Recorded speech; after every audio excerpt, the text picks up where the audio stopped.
তো চলে এসেছি হসপিটালের সামনে। আর এই বড় যে বিল্ডিংটা দেখতে পাচ্ছ, এটা হচ্ছে তোমার মেন হসপিটাল, যেখানে ডাক্তারগুলো বসে ভিজিট নিয়ে আসতে হয়। যেটা প্রচুর ভিড় এখানে। আর এখানে লাইন দিয়ে এখন আবার কুপন নিতে হবে।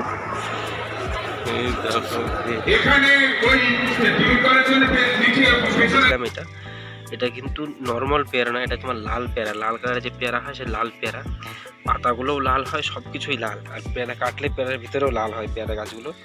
বুঝতে পারছো কিনা দেখে। তো hey guys, welcome back to my channel. তবে আজ আর ডিউটিতে নয়, আজ যাবো কল্যাণী। আগের দিন যে ঠাকুরনগর গেছিলাম যে অ্যাপয়েন্টমেন্ট নিতে ডাক্তারের হসপিটালে, তো যাবো সেই কল্যাণী হসপিটাল, এমস হসপিটালে।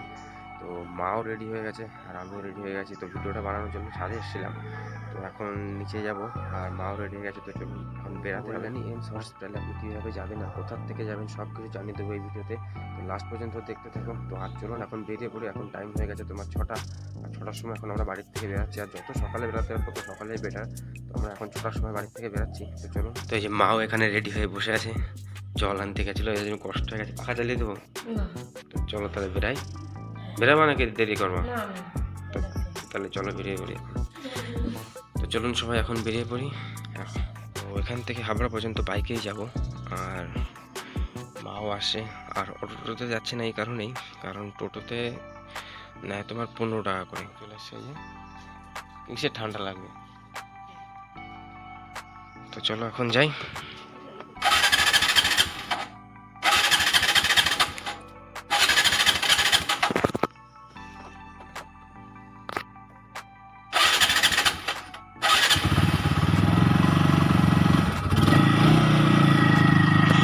আমরা 1 নম্বর গেটে। আর এখান থেকে এখন নৈহাটির বাস ধরবো। আর নৈহাটির বাস ধরে তোমার নামবো আবাল সিদ্ধি। তো আবাল সিদ্ধি থেকে আবার বাস চেঞ্জ করতে হবে। আর মাও দাঁড়িয়ে আছে এখানে। আর বাস একটা আসছে, তবে এটা DN44, সেটা বনগাঁটুর তোমার ইয়েতে যায়, দক্ষিণেশ্বর। নৈহাটি বাসের জন্য এখন অপেক্ষা করে যাই কত সময় আসে আমাদের বাস। আসে এই বাসটাতে। তো হচ্ছে নৈহাটির বাস, এই বাসটা এখন উঠে যাবো।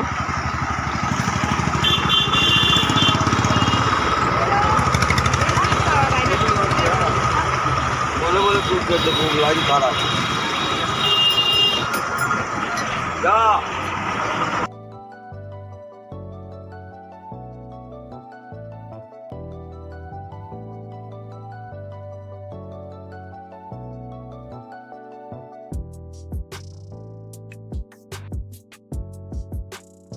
চলে এসেছি আবাল সিদ্ধি মোড়ে। আর এখান থেকে তোমার বাসে করে যাবো জাগলিয়া। আর জাগলিয়া থেকে আবার তো অটো করতে হবে, টোটো।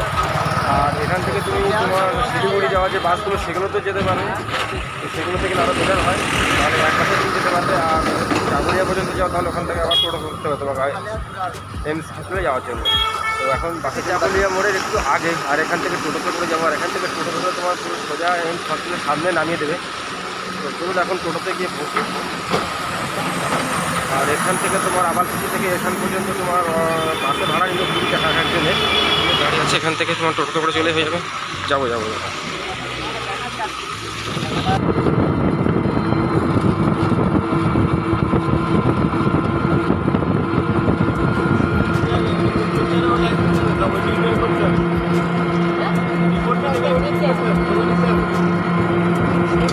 তো চলে এসেছি হসপিটালের সামনে একদম। পুরো টোটোতে তোমার নামিয়ে দিল হসপিটালের সামনে।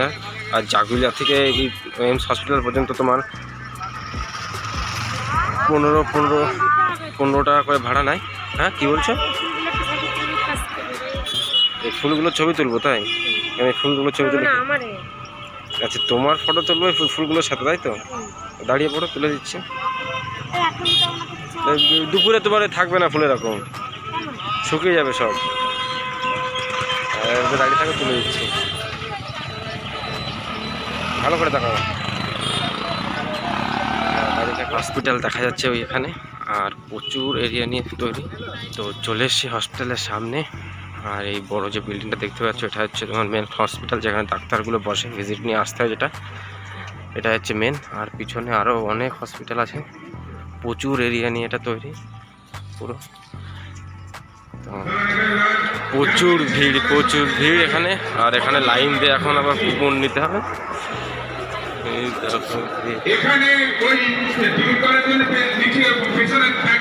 লাইন তো প্রচুর লাইন। এই দেখো লাইন কোথায় চলে এসেছে আজকে। টিকিটের লাইন এটা। এই মহিলাদের লাইন কোনটা? আসো এদিকে আসো। তো এটা হচ্ছে তোমার কুপন নেওয়ার লাইন, কত লম্বা তাই দেখুন, শুধু যত প্রচুর লম্বা লাইন। এখানে এসে শেষ হচ্ছে হয়তো।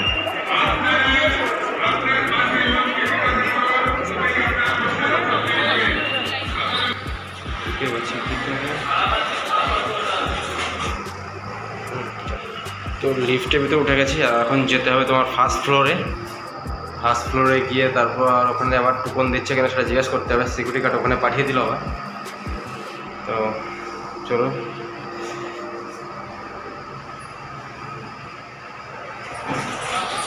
আছে কে 1:10 আর এখন গিয়ে কাজ মিটেছে। তো ডাক্তার দেখিয়ে সব কাজ মিটে গেছে, এখন যাচ্ছি বাড়ির দিকে।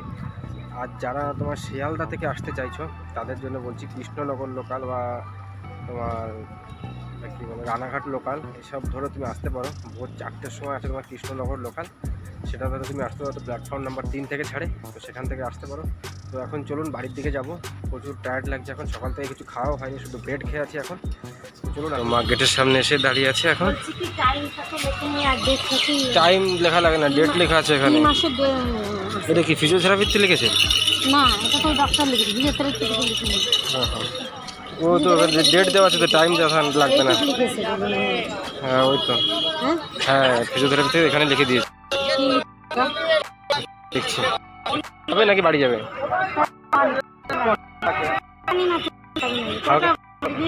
একটা বাজে, হালকা কিছু খেয়ে,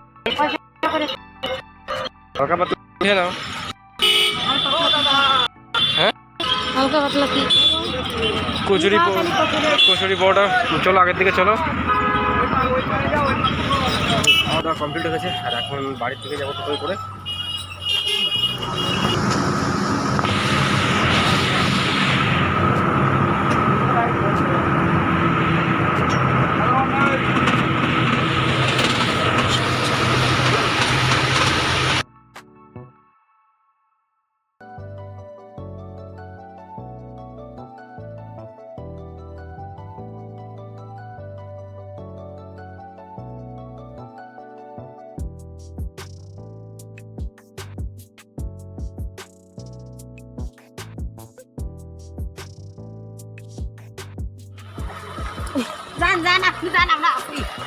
তো শুরু হয়ে গেছে বৃষ্টি, আর দুজনে একই ছাতার নিচে যাচ্ছি না হবে, আর নিচে জল থাকে শুধু, পা ডেবে গেছে।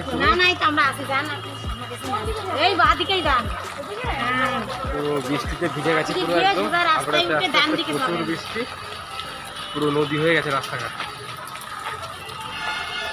বাড়িতে, আর রাস্তাতে প্রচণ্ড বৃষ্টি, ফোন বার করতে পারিনি, অন্তত 2 ঘন্টা 2.5 ঘন্টাতে শুধু বৃষ্টিই পড়েছে। আর বাড়ির ছাদ এখনও ভিজে আছে পুরো।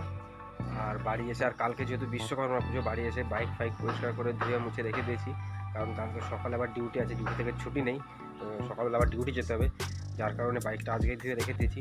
আর এখন রেস্ট নিতে হবে, রেস্ট নিয়ে আবার সন্ধ্যার সময় আবার বাজারে যেতে হবে। আর বাড়ির ছাদে পরে কিছু গাছ লাগিয়েছিলাম, যেমন তোমার এই লেবু গাছ দুটো আমি লাগিয়েছিলাম, প্রায় মরে গেছিলো গাছগুলো, কিন্তু আবার বেঁচে গেছে। আর এখানে একটা পেয়ারা গাছ লাগিয়েছিলাম, এটা কিন্তু নর্মাল পেয়ারা না, এটা তোমার লাল পেয়ারা, লাল কালারের যে পেয়ারা হয় সে লাল পেয়ারা, পাতাগুলোও লাল হয়, সব কিছুই লাল। আর পেয়ারা কাটলে পেয়ারার ভিতরেও লাল হয় পেয়ারা গাছগুলো, বুঝতে পারছো কিনা দেখে।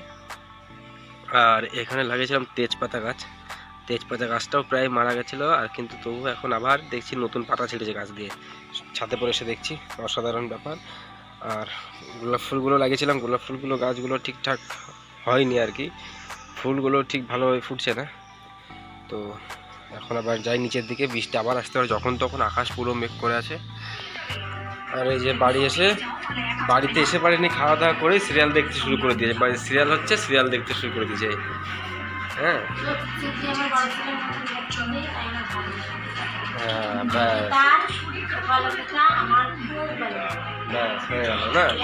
বাড়ি এসে স্নান করে খাওয়া দাওয়া করে সিরিয়াল দেখা শুরু। চলে এসেছি বাজার থেকে বাড়িতে, আর এখন টাইম হয়ে গেছে রাত 10টা। আর এমএসের ব্যাপারে কিছু কথা না জানালেই নয়, আপনি যদি এমএসে যেতে চাইছেন তো আপনার এলাকার যে এমএলএ আছে তার কাছ থেকে অ্যাপয়েন্টমেন্ট নিয়ে যেতে হবে, তাহলে তো খুবই ভালো। আদারওয়াইজ আমার জানালে যে এমএলএ ছাড়া গেলে কী হবে না হবে।